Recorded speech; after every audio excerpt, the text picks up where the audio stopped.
Hello, my name is Samuel Feinbone, and my presentation will be on technology of the future, the LiDAR.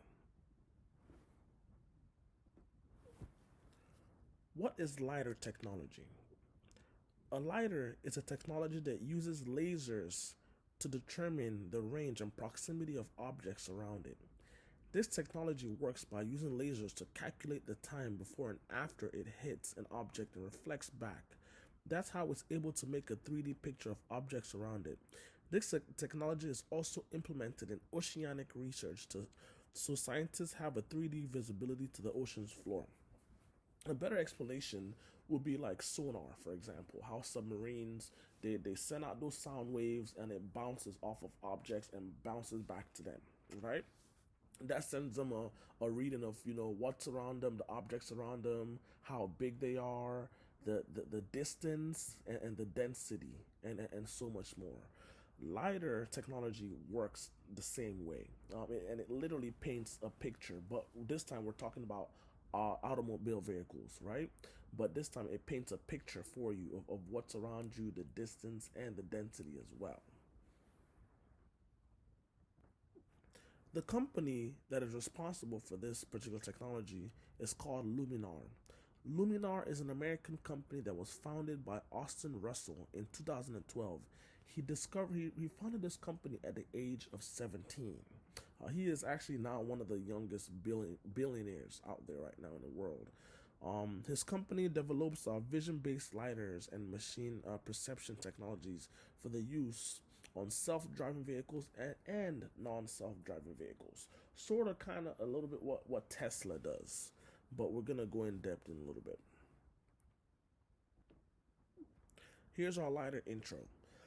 In April 2017, Luminar introduced its LiDAR sensor, which stood out from its competitors due to the price difference and also the fact that Luminar's device uses indium gallium or arsenide for their chips, rather than the conventional silicone like other competitors.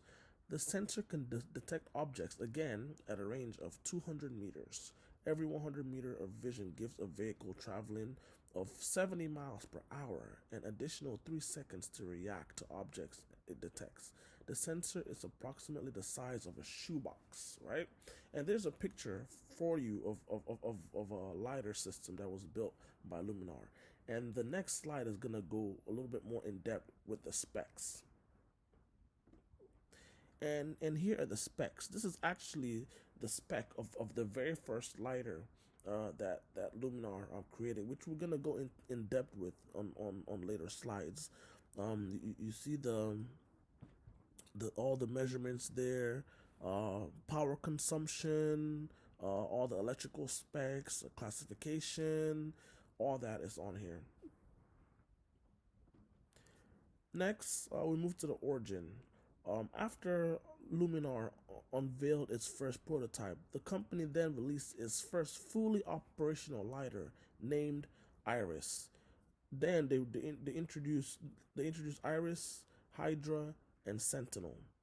Tesla uses a similar system again, but only difference is Luminar's lidars. The customer will be able to install it on any vehicle, and some vehicles will be built with it.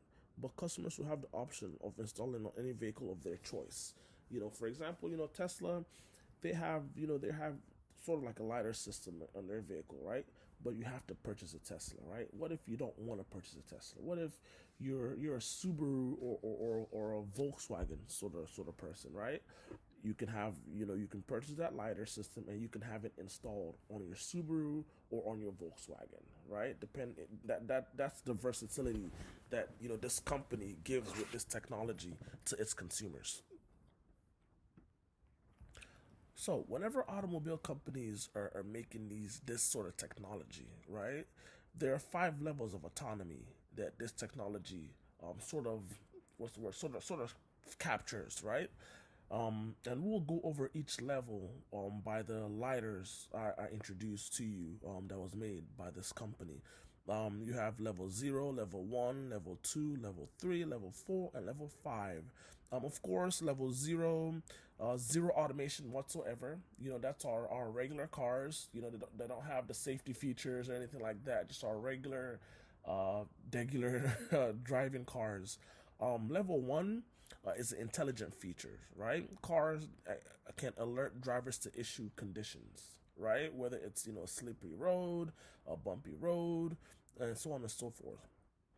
Next up, we have the level two, which is some automations. This time, we get a little bit more, in depth with what the car can actually do and its functionality. The car can perform multiple assisted functions, but the driver is still in control, right? And this goes to the self parking, right? The cars that can self park, right? But the driver is still in control, but to a certain degree. Our next level is level three. Car can perform most safety critical function in unknown conditions, but driver must be ready to take control. Give you an example. Let's say you're driving on the road, right? A car gets too close to you, right? Or let's use the lane keep assist that most cars today have, right? Whenever you're veering off, your lane, it'll adjust you back to that lane, right? Next level, level four, high automation. Car can perform all safety critical functions, driving functions within limited areas and can stop to transfer control when needed. Next level, level five. Car can proceed without a driver needed in any circumstance. Steering wheel and brake pedal no longer necessary. So pretty much these are where we get to the self-driving cars, right? They don't need any sort of human involvement at all. They can it's the technology will do it all. And next slide is the introduction to the first lidar. First lidar is Iris. This lidar was released in 2019. The range of this laser is 250 meters for smaller and less reflective objects that are sort of dark in color, and up to 500 meters for the much larger bright objects.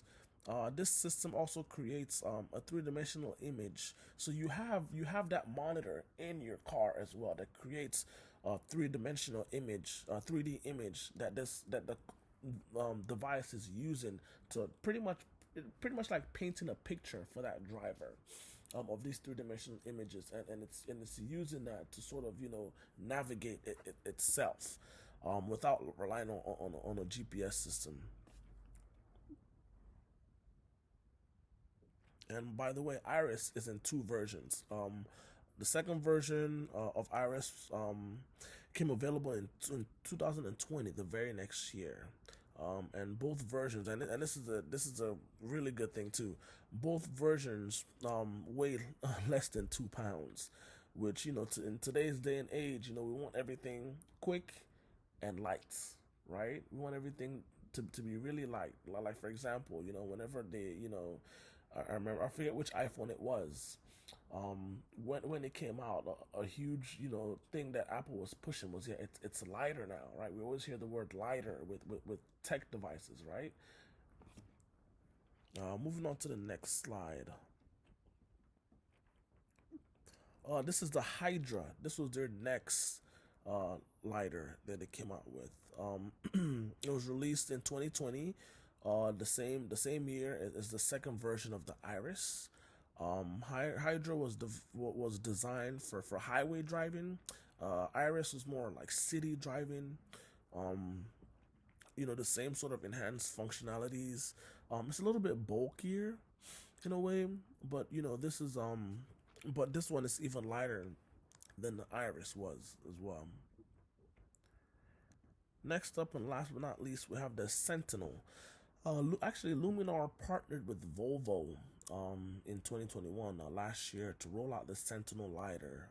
This lidar will come with the new Volvo CX90.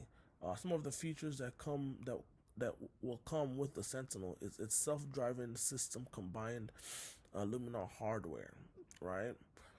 Which pretty much it can almost drive itself, and this is their goal, Luminar's goal with this slider. Technology of the future, right? We wanna, with technology, we wanna take away. I hate to make this statement, but we want to take away human interference as much as possible, right? Or to have no human interference whatsoever, right? So that's the goal of these tech companies with creating technologies of the future is to have little to no human interaction, and that's what the lidar is, and that's their goal, right? To transform transportation, so humans aren't having any effect as far as like the functionality of the vehicles. This is a great thing because it's said to be safer, because oftentimes for example like people who go out and drink and they drive, right? If you had a self-driving car, it would take away, you would not have to worry about driving the car would drive itself, right? So things like that, whenever companies come out with these transformational technologies, the biggest thing is safety, and I feel like this company hits that with the lidars, with their different lighters that they created. And here are all my references. Thanks again for listening to this presentation. I really enjoyed the class, and thanks again for all the insight you gave me on this project.